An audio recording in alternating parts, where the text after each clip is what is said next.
Federal authorities are intensifying the fight against Mexico's Sinaloa cartel. In the past couple of weeks, more than 200 suspected members were arrested in several states. Authorities also seized over 300 metric tons of chemicals that were going to be used to produce meth in Mexico. And the Treasury Department wants American financial institutions to check for suspected Chinese money laundering networks being used to smuggle fentanyl into the United States.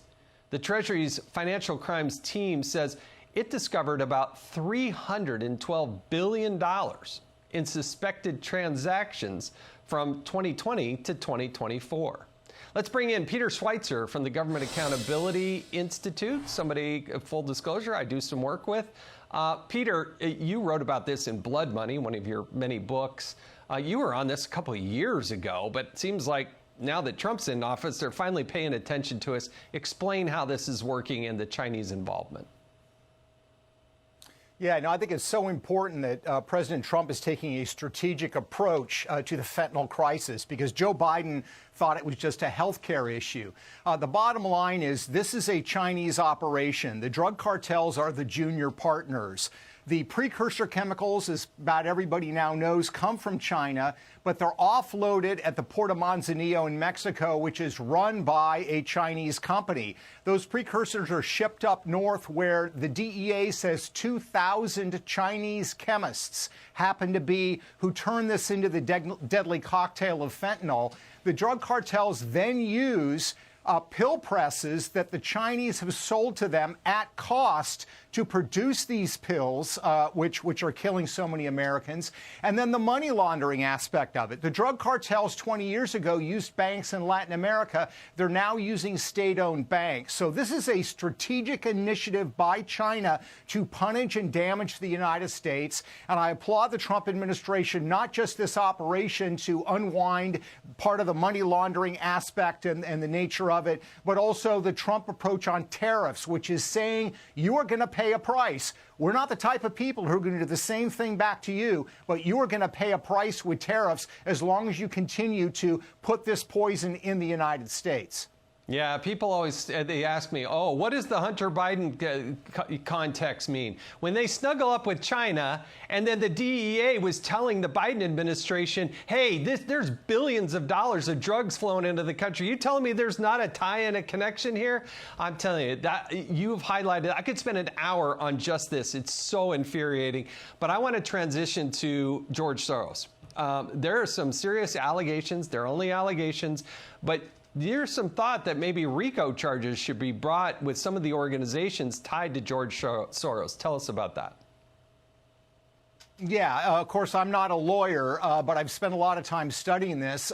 RICO is a statute, was passed in 1970 to target organized crime and individuals who were financing and supporting criminal activity, because what was happening is they were arresting the guy on the street, but the guys that were behind it, that were organizing it and financing it, weren't getting arrested. So RICO was passed. It's been used in the past against the Aryan nations. It's been used against white supremacists in Mississippi. The National Organization of Women tried unsuccessfully to use it against pro-life groups. And what it comes down to is this. George Soros on the left, Elon Musk on the right, completely have the right to finance political activities. The question becomes, if you are funding organizations that are engaging in criminal conduct, violent criminal conduct. Think, for example, of the Los Angeles riots, some of the groups behind that. Think about the attacks on Tesla that have taken place. There was an attack down in Georgia in 2023 where they were throwing fire bombs and attacking cops at a place called Cop City. The organizations behind that were funded by funding networks like the Tides Foundation and the Open Society Foundation, which George Soros, of course, funds. So the question is, if they are funding organizations that are known to engage in criminal, violent conduct, could they be charged under RICO? And I think there is a precedent there, and I think it's something that ought to be looked at by prosecutors, because, again, we want to have a very strong conversation in America about the future of our country. We do not want wealthy individuals funding violent protesters that are tearing down our cities and that are harming law enforcement officers. Yeah, look, it's about the most American thing you can do to protest your government, right? That's the First Amendment right. But when it tips over into violence, when you have pallets of bricks showing up, that is potentially something that is, something that leads to violence. Last word, I have just a few seconds. Yeah, no, I think the bottom line is this is something that ought to be investigated. If it's not occurring, if there's no criminal conspiracy here, that's fine. But it ought to at least be looked at by lawyers who can ascertain what is going on, because these protests, these violent protests, are highly organized and they are clearly well funded, Jason. Yeah, it is clear, and they're not spontaneous the way so many of them are trying to suggest that they are when they show up with the same masks and the same information. Peter Schweizer, thank you so much for joining us.